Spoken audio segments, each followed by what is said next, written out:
Hey guys, Catherine Jane here. I want to give you guys a rundown today on worm farming 101. Basically how to get your worm farm started, what worm farming is and why it's good for your garden pretty much. First of all, of course, I've got to give a shout out. Everybody who watches this, most people that watch this will know exactly what that means. So I'll put this down. First of all, let's have some cordial there also. Shout out to Cotties. I think you should sponsor me, just saying, because I drink cordial so much. Fabulous. Alright. So, let me show you guys real quick what I have here. Alright, so these are my worms. So basically when you start off a worm farm, you want to start off depending on what size garden you pretty much have. Now, why worm farming is absolutely amazing and great for your garden is because it's pretty much recyclable composting. It's one form of composting using obviously compost worms and a worm farm.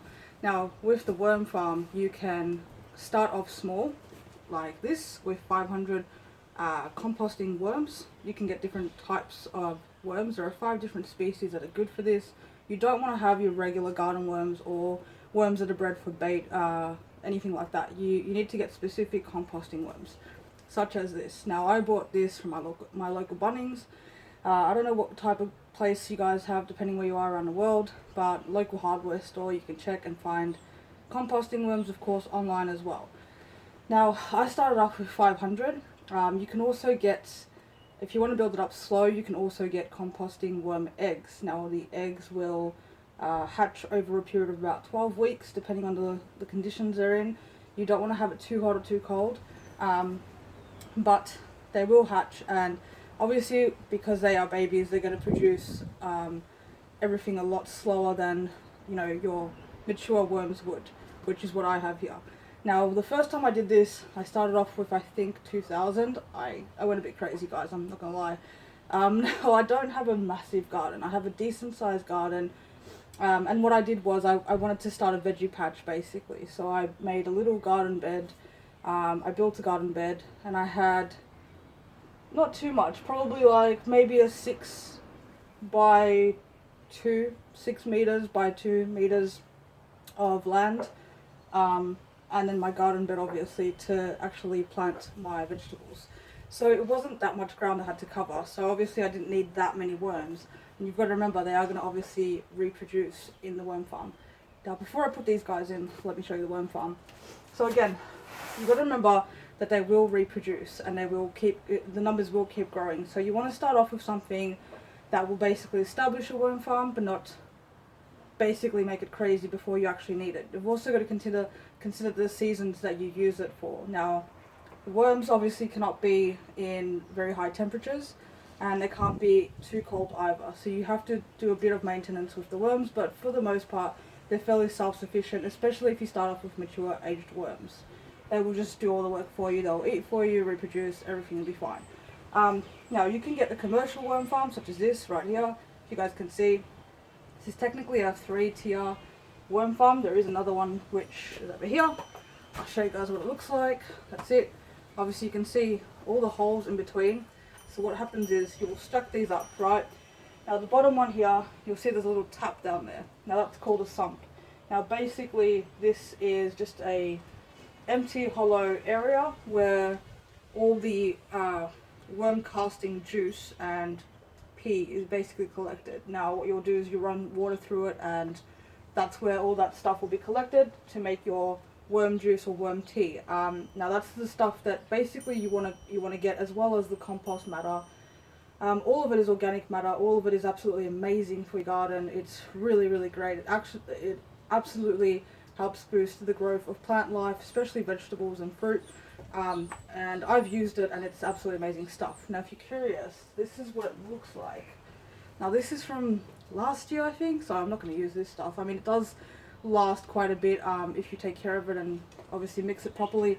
Now I just left this one around just to show you guys an example of what it actually looks like. Now this is what worm casting tea looks like when it is a finished product. It's actually usually darker than this actually, so that was one of the earlier bottles that I did. I think I was just very excited and keen. So anyway, this is what it looks like. Now I'm not going to put this tier on, and you'll see why when I finish up. So let me put this over here, and I'll show you guys exactly what I'm going to do. So I've got my worm farm here, and I've put a bunch of cardboard in there. I think you guys can see, maybe on the angle, I don't know. I've put a bunch of cardboard in here. Now you want to have something thick such as cardboard on the lower level.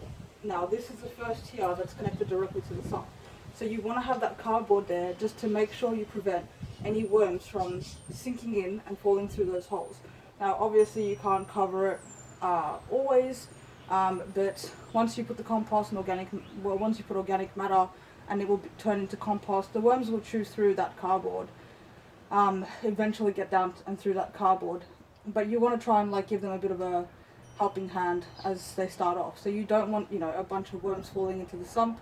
Now, even if they did fall into the sump, there is, on specially designed worm farms such as this one, there are actually corners that stop the worms from completely drowning. So it is there to help worms if some worms do actually get through and fall. But basically, yeah, I've put cardboard there. I've done like a double layer. I'll show you guys real quick. It's just a basic piece of cardboard. It's a double layer of cardboard here. So I've put that on the bottom of the worm farm. Now I showed you guys the holes that go through the worm tiers. So I'll put that there. Now we need to have worm bedding before we get the worms in there.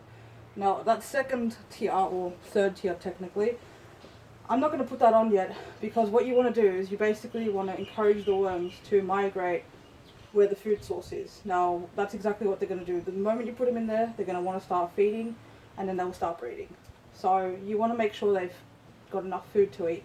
Now you can feed them depending how many worms you get. Obviously you can do 500, 1,000, 1,500, 2,000. Again, it really depends on what kind of garden you have, how big a space you want to cover, and how quickly you also want it to produce basically. Now, like I said, I don't have a massive garden, so what I'm going to do is I'm going to just leave that layer off, because I don't need them to migrate anytime soon, and I don't think they're going to reproduce that quick, because again, we've only got 500 worms. Now 500 might sound like a little bit, but it's a very decent number to start off with. It's almost the perfect number if you've got a small to medium sized garden to start off with, because it'll give you just a couple of weeks. I would say that the worm farm will be completely and fully established to the point where you're actually recycling the compost matter within maybe 6 to 8 weeks. So you don't, I don't want to like do it straight away. So I like the build up. I like, really making sure they've got that organic matter and really building up the quality of my worms, as opposed to trying to rush everything through. So yeah, like I said, I've got the worms over there and I've got 500 of them. Now you need to have worm bedding. So this is what you use for worm bedding. Now this is called a core peat or coconut fibre. Say coconut fibre. That's basically what it is. This is eco-friendly, water-saving, bacteria-free. You want to make sure you get the one that doesn't have any pesticides in it, of course. Now, most of these will have microorganisms living inside, but they are not harmful to your worms. But there are different types of these, because this is basically similar to a mulch, but this is basically able to be used for potting purposes. So this can be used for compost, this can be used in a reptile enclosure, this can be used for potted plants, of course, as a soil substrate or substitute for soil. So this is great for the worms. They can also chew on this as well if they want to, if they really dire needs, like don't have any food. So this is perfect, but again, you want to make sure that you do get the one that hasn't got any added stuff in there, because there are ones that have a pesticide in there specifically made for vegetables and certain gardening. So this one doesn't have that. Now all you need to do is buy one of these. It's basically made out of coconut fibre or coconut husk fibres. Now it's compressed into a brick form, and then what happens is you can add water to it and it will basically expand into however many litres. Now this one makes up to 9 litres, so it's quite a decent amount. It's about a bucket full. I've got a bucket right there, and it pretty much is, like I said, compressed into a brick, and then you'll add water, it'll expand, and then that will be our bedding for the worms, which they absolutely love.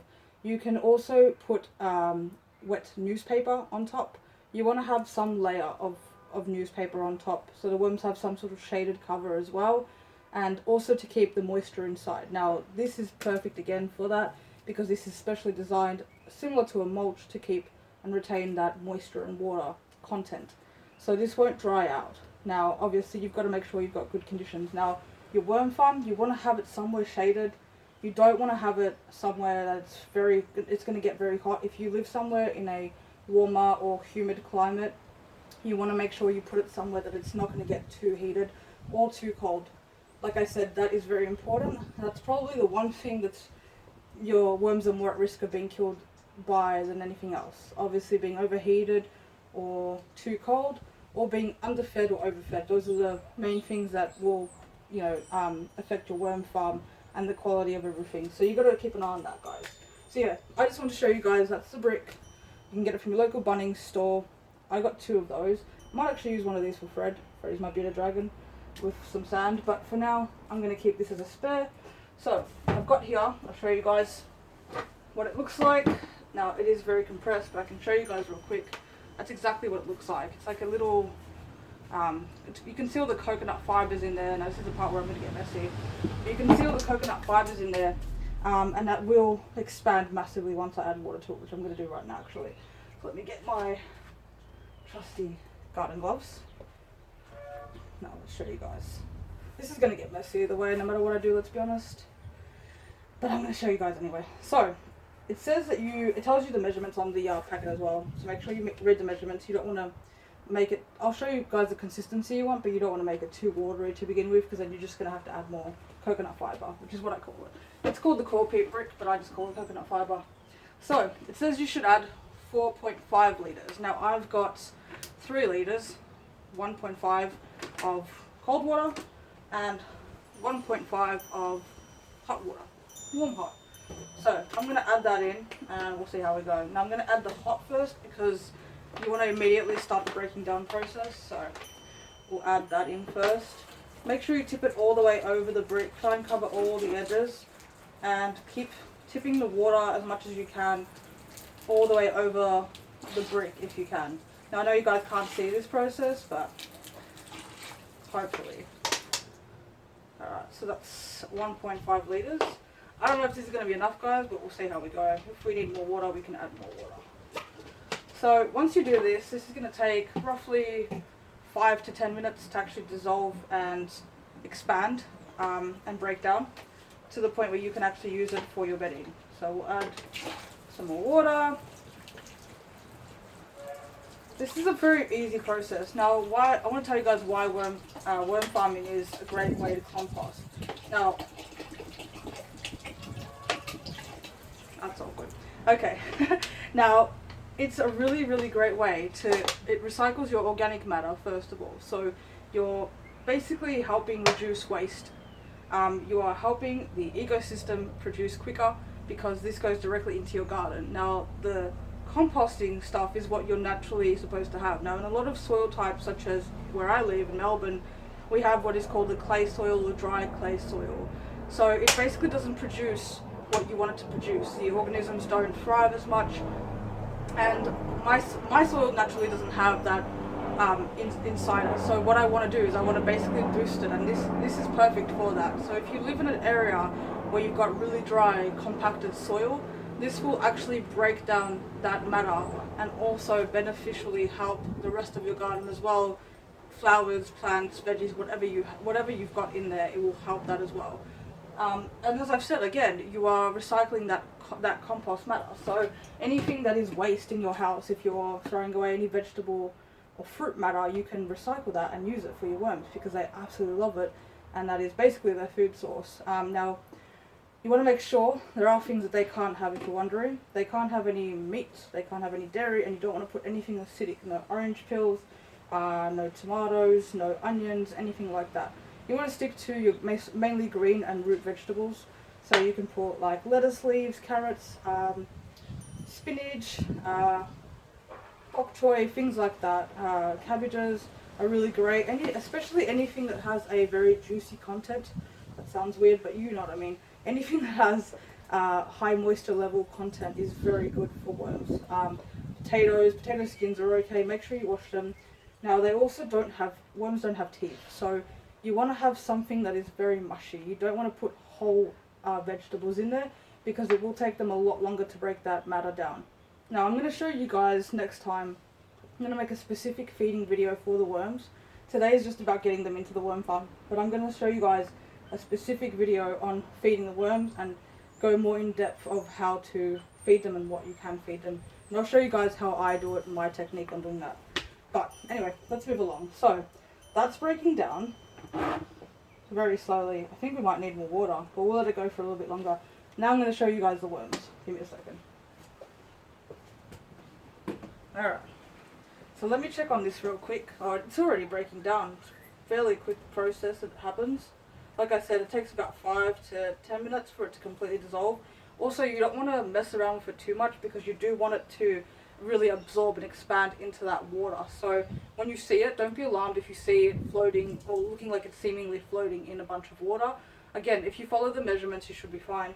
You want it to basically expand, and it'll actually blow your mind if you've never done this before. The first time I did it, I was just like, what? Like, it really does absolutely absorb, and just like, it's like it just leaches into that water and just takes all of it, and it just becomes this beautiful, like, organic matter, and it feels very much like soil.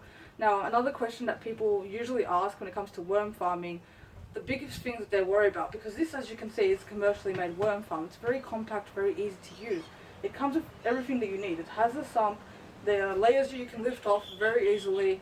The material is very durable. It's made out of a specialized weathered plastic, not as opposed to, because of course you could DIY and make these yourself, but you want to make sure you don't use specific plastics. The first one I ever had was made out of styrofoam. I made it myself. It actually lasted me about a year, but it wasn't very practical and easy to use, whereas this one, commercially made one like this one is. This one is actually called a can of worms. I bought this again from my local Bunnings a couple of years ago.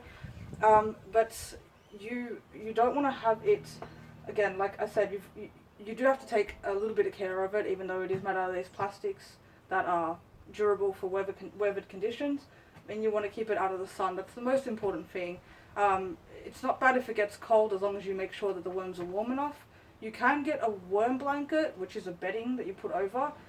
In the winter, obviously, you just make sure there's not as much cold moisture. You can add warm water, but obviously you'll have to do it in a measured sort of way that you don't harm or burn the worms. Same thing goes with when they are too hot. You don't want to put too much cold water because they'll just get too cold. And you need to have that balance right, basically. But again, with this core brick, let me see, how much have we got broken down? That's a pretty decent amount. Alright, so I'm going to let that go for a little bit longer. And I'm going to show you guys my worms while this is doing its thing. So let's take off the gloves. Let's do that. And put these over here. And I want to show you guys my worms. So, if no one's done this before and you're squirmish about worms, maybe don't do it if you're squirmish about worms. But honestly, you don't get that much contact with the worms. Now, as I said before, people ask, the main questions that people ask is, will it smell? Now, if you take care of your worms and your worm farm, you know it won't smell. There is different bedding that you can use for the worm farm. Some people choose to use manure. I don't know why you would do that. It's very high and rich, and it will retain the moisture, but I don't know why some people do that. Obviously, it does help with the composting matter. Will make, obviously, your worm castings a lot richer, but it smells, guys. It's manure. So I don't want a smelly worm farm. So this bedding, like I said to you guys, if you use coconut core or core peat bricks, your worm farm will not smell. Now, again, the biggest thing that makes the worm farm smell as well is rotten matter. Rotten organic matter, pretty much. So you don't want to, that goes again into overfeeding. You don't want to overfeed your worms. So that's the only reason why your worm farm would smell. Third thing is if you do not clean your worm bin. Now, basically, this doesn't require a lot of maintenance. Once they get ready, it'll basically transition from worm castings to fresh organic matter. That's when you add your second tier, and you'll put food there, and you'll encourage the worms. So what you can do is you can not feed your worms for, let's say, 3 days, and just let them feed off the organic materials that are in the bedding. And then after 3 days, you put nice, fresh, tasty, appetizing organic matter into the worm farm, and you put it on that third tier, technically second tier, and your worms will naturally migrate up to where the food source is. Now, once that's done, you can harvest your worm castings. Now, worm castings is basically that organic material or compost matter that people will refer to, is what you basically use for your garden. It's very rich, and it's very high content for your fertilizer for your plants and vegetables. So we will go through that process again later on with worm farming, but this is just to get you guys started, so I don't want to give you guys too much information. But like I said, it won't smell if you take care of it. Honestly, what it smells like when you open it up is the smell of like wet soil, like fresh soil. It doesn't smell bad, it doesn't smell weird. Will it attract pests is the second question most people ask, like flies or ants.